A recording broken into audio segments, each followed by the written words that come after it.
이어서 오늘장의 줄거리가 될 만한 소식들 살펴보는 시간입니다. 계좌로 가보겠습니다. 하나대투증권 연신내시점 박정현 차장입니다. 차장님 안녕하세요. 안녕하십니까, 박정현입니다. 네, 자 오늘 시장에 영향을 미칠 만한 뉴스들 어떤 것들이 있나요?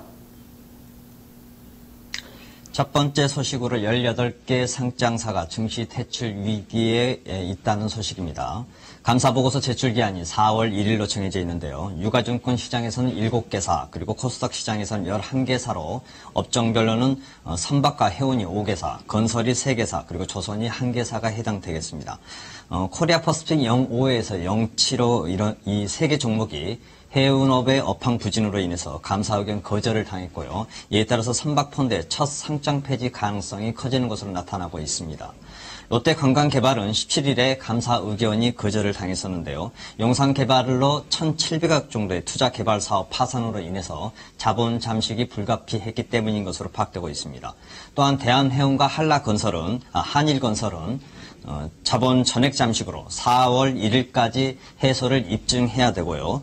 다미텍은 내부 결산 결과 2년 연속 매출액이 50억 이하이고, 또한 오리엔트 프리젠은 최근 5개 사업년도에 연속 영업 손실이 발생했기 때문입니다.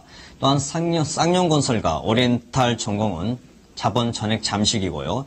EDD 컴퍼니는 반기 의견 거절과 작년 사업년도에 자본 잠식이 50% 이상을 기록했기 때문인 것으로 나타나고 있습니다.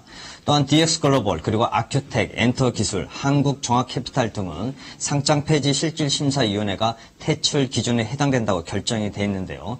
증시 퇴출 가능성이 커지는 것으로 나타나고 있습니다. 감사보고서 제출 기한이 4월 1일이기 때문에 그때까지 주목을 해봐야 될 것 같습니다. 두 번째 소식으로 휴대폰 부품주들의 반등 가능성이 커졌다는 소식입니다. 삼성전자 휴대폰 부품주가 갤럭시 S4의 공개에 의해 동반 하락을 많이 했습니다. 증권가에서는 제로 노출에 따른 단기 조정 과정과 차액 실현 매물인 것으로 그 매물들의 소화 과정으로 파악이 되고 있고요. 2분기부터 갤럭시 S4가 공급 물량을 확대하고 실적이 반영이 본격화된다면 실적 랠리가 이어져서 긍정적으로 전망되고 있다는 소식입니다. 세 번째 소식으로 현대 기아차가 글로벌 업체 대비해서 주가가 저평가됐다는 소식입니다.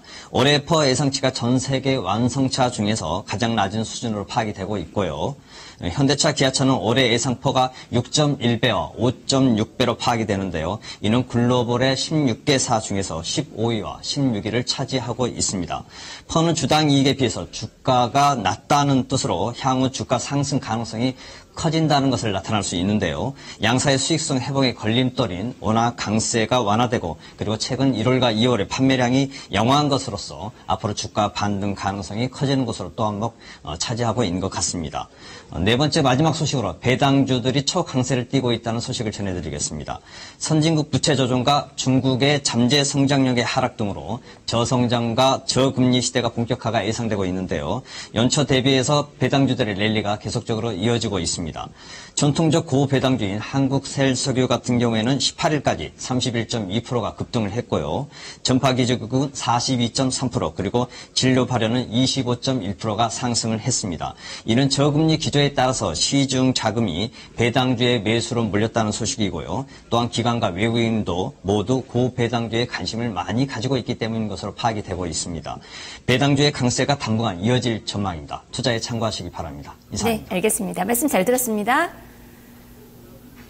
예, 감사합니다. 네, 핸드폰 부품주들 그리고 자동차주들 저평가 매력이 부각이 되고 있고 충분히 또 조정을 받았다라는 의견이 제시가 되고 있는데 오늘장에서 반등이 나올 수 있을지 체크가 필요할 것 같습니다. 다음은 동시효과에서의 현재까지의 상황은 약박권 쪽의 출발을 앞두고 있는 그 구간입니다. 현장 포커스였습니다.